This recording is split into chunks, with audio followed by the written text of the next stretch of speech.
अस्सलाम वालेकुम रहमतुल्लाहि व बरकातुहू। अभी तक आप हज़रात के सामने आप हज़रात की खिदमत में सीरत सरवर आलम सल्लल्लाहु तआला अलैहि वसल्लम का 5वां हिस्सा तक पेश किया जा चुका है।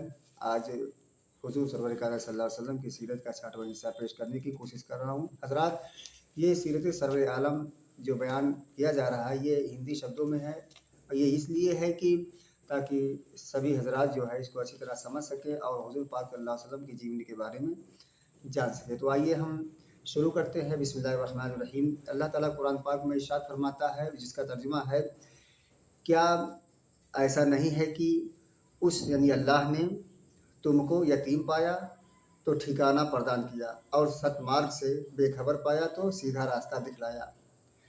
बेशक ऐसा ही है। माँ बाप की आँख बंद हुई तो मोहम्मद सल्लल्लाहु अलैहि वसल्लम की रहमतों अल्लाह की रहमतों से महरूम ना हुए। ये उसी की बड़ी मेहरबानी थी कि आपको ऐसे दादा मिले जो आप पर माँ बाप की तरह मेहरबान थे। फिर ऐसे चचा मिले जिन्होंने आपको कभी यतीमी का एहसास तक होने नहीं दिया। दादा अब्दुल मुत्तलिब का इंतकाल हुआ तो अबू तालिब ने आपको ममता की गोद में ले लिया। ये अब्दुल मुत्तलिब के बेटे थे और आपके चचा होते थे। अब्दुल मुत्तलिब ने अपनी मौत से पहले उनको आपका सरपरस्त बना दिया था और वसीयत कर गए थे, मोहम्मद सल्लल्लाहु अलैहि वसल्लम का हर तरह से ख्याल रखना और उनकी खबरगिरी और देखभाल में कोई कसर बाकी ना रखना।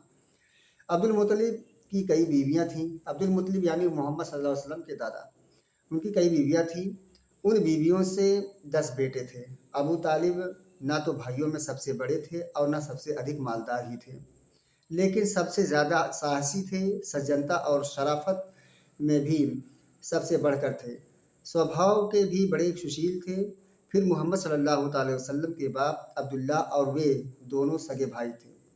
अन्य भाई दूसरी बीवियों से थे, इसीलिए कोई हैरत की बात नहीं अगर अब्दुल मुत्तलिब ने यह जिम्मेदारी उन पर डाली और उन्हें यह वसीयत कर गए। अब्दुल मुत्तलिब की तरह अबू तालिब भी मोहम्मद सल्लल्लाहु अलैहि वसल्लम को बहुत मानते, हमेशा भतीजे को अपने साथ रखते, सोते तो साथ लेकर सोते, कहीं जाते तो साथ लेकर जाते। आपके आगे आप माने मोहम्मद सल्लल्लाहु अलैहि वसल्लम के आगे ना उनको अपनी जान की परवाह थी, ना ही अपने बच्चों की कोई परवाह थी। उनको आपसे इतनी मोहब्बत क्यों थी? आप दिन रात उनकी निगाहों के सामने रहते, वे देख रहे थे कि आपको आपके अंदर सच्चाई और ईमानदारी है, शराफत और बाकबाजी है। बात बात से सूझ-बूझ और अक्लमंदी का सबूत मिलता है। एक एक चीज़ काबिलियत का पता देती है। चचा की सरपरस्ती में 4 साल बीत गए। शरीर बढ़ता रहा, बुद्धि में व्यापकता आई और नैसर्गिक योग्यताएं और शक्तियां उभरती रहीं। 12 साल के हुए तो शरीर में काफ़ी मजबूती और ताकत आ चुकी थी। सोचने समझने में गैर मामूली गहराई थी। बुद्धिमत्ता कमाल की थी। रूह में महानता और अत्यधिक उच्चता थी। उसमें बड़ी व्यापकता थी तथा चेतना और संवेदनशीलता से भरपूर थी। अभी आप सल्लल्लाहु अलैहि वसल्लम की उम्र ही क्या थी, बालिग भी ना हुए थे, लेकिन प्रतिभा का सितारा माथे पर चमक रहा था। आप में गैर मामूली सलाहियतों की झलक मिल रही थी और अद्भुत चमत्कार नजर आ रहे थे। अबू तालिब देख देख कर सख्त हैरान और आश्चर्यचकित होते थे। अब उनकी नज़र में आप बच्चे ना थे, बल्कि सूझबूझ रखने वाले बड़ों के समान थे। वे बेझिझक हर तरह के मामलों में आपसे राय मशवरा करते, जैसे कोई व्यक्ति अपने किसी बराबरी के साथ मशवरा करता है। उसी ज़माने में जबकि आपकी उम्र लगभग 12 साल की थी, अबू तालिब ने शाम यानी सीरिया के कारोबारी सफ़र पर जाने का इरादा किया। सफ़र बड़ा लंबा था और राह कठिन, इसलिए आपको ले जाने का ख्याल न था। लेकिन जब वे चलने लगे तो आप सल्लल्लाहु अलैहि वसल्लम अपने चचा से लिपट गए। अबू तालिब ने सोचा, सफ़र मुश्किल है तो परंतु भतीजा भी समझदार। अबू तालिब ने सोचा, सफ़र मुश्किल है तो है, परंतु भतीजा भी बहुत समझदार है। यह सोचकर खुशी खुशी ले जाने पर तैयार हो गए। काफिला रवाना हो गया। काफिले में आप सल्लल्लाहु अलैहि वसल्लम भी थे। रास्ते में जो कुछ देखते उस पर गौर करते, जो कुछ सुनते उस पर सोच विचार करते और सब कुछ दिमाग में महफूज रखते थे। काफिला विभिन्न इलाकों में से गुजरा, बहुत सी नगरों से ठहरा और आखिरकार शाम यानी सीरिया की सरजमीन में पहुंच गया और वहाँ के एक मशहूर नगर बुसरा में पड़ाव डाल दिया। बुसरा में बहीरा नामी एक ईसाई था। उसके गिरजाघर के पास ही एक छायादार जगह थी। कुरैश व्यापारी जब भी बुसरा पहुंचते वहीं पर ठहरते, ठहर कर कुछ देर आराम करते, फिर आढ़तियों और व्यापारियों से मिलते। यह काफिला भी उसी जगह आकर ठहरा और हर आदमी अपने अपने काम में लग गया।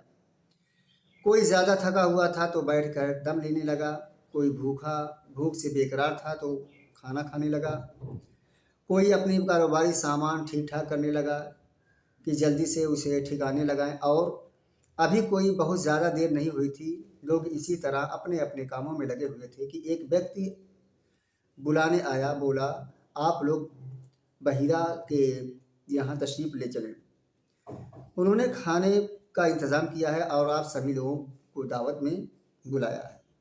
लोग हैरत से एक दूसरे का मुंह तकने लगे। निगाहें मानो एक दूसरे से पूछ रही थी कि वे यहाँ कई बार ठहरे, कई बार आए और चले गए, लेकिन बुहैरा ने कभी नहीं पूछा आज ही वह क्यों इतना मेहरबान हो गया है। बहरहाल दावत कबूल कर ली और सभी लोग उस व्यक्ति की रहनुमाई में रवाना हो गए। हाँ, केवल मोहम्मद सल्लल्लाहु अलैहि वसल्लम रह गए। आप नहीं गए इसलिए कि अभी बच्चे थे। बुहैरा ने सबका बहुत ही ज़ोरदार स्वागत किया। बोला, भाइयों, मैं चाहता हूँ कि आज तुम सब मेरे साथ खाना खाओ और तुम में से कोई भी रह न जाए। बहीरा ने कहा, नहीं नहीं लड़का। काफिले वाले बोले, हम सब आ गए हैं। हाँ, एक छोटा सा लड़का भी साथ था, उसको वहीं छोड़ गए हैं। बहीरा ने कहा, नहीं नहीं लड़का है तो क्या हुआ, उसको भी बुलाओ, वो भी कहीं खाना खाएगा। उनकी हैरानी और बढ़ गई कि एक तो अपनी आदत से हट कर दावत की, फिर यह भी जिद की कि कोई रह न जाए। बुहैरा, क्या बात है कि आज आपने हमारी दावत की, इससे पहले तो कभी नहीं थी। उन्होंने बड़े ताज्जुब से पूछा। काफिला वालों ने पूछा बहीरा से, तो बहीरा ने जवाब दिया, आप लोग मेहमान हैं, हमारे पड़ोस में आकर ठहरे हैं, हम पर आपका हक है, हमें इसका ख्याल करना ही चाहिए। मैंने चाहा कि आप लोगों का कुछ सत्कार हो जाए, और क्या बात हो सकती है, खुदा की कसम कोई बात है ज़रूर, केवल इतनी बात तो हो नहीं सकती। काफिले वालों की बहुत ज़्यादा उलझने हुई कि एकाएक जो है बहीरा ने हम सबको दावत पे क्यों बुलाया। बुलाने वाला अबू तालिब के पड़ाव पर गया, मोहम्मद सल्लल्लाहु अलैहि वसल्लम को साथ लेकर आया। बुहैरा और सारे मेहमान बैठे आपका इंतज़ार कर रहे थे। बुहैरा की नज़रें मोहम्मद सल्लल्लाहु अलैहि वसल्लम पर पड़ी तो जम कर रह गई और वह टकटकी लगाए आपको देखता ही रह गया। सब ने खाना खाया और इधर उधर फैल गए। कोई तो चहलकदमी कर रहा था और कोई घूम घूम कर बुहैरा का गिरजाघर देख रहा था। बुहैरा आप सल्लल्लाहु अलैहि वसल्लम के पास आया, बोला, बेटा, तुम्हें लात और उज्जा की कसम। लात और उज्जा एक ये मूर्तियों के नाम थे। जो कुछ पूछूं ठीक ठीक बता देना।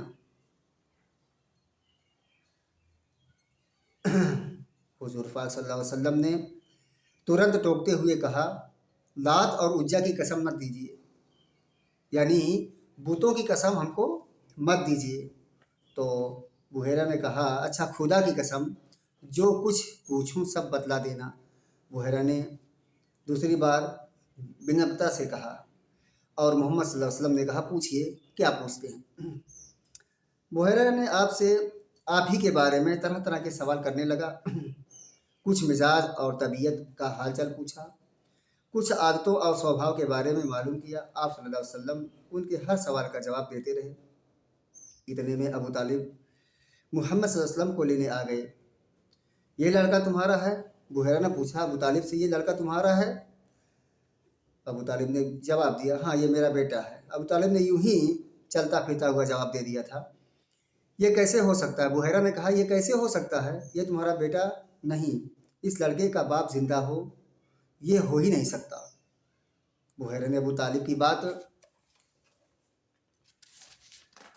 का इनकार करते हुए कहा, आपके बारे में बुहैरा की यह मालूमात देखी तो अबू तालिब दंग रह गए।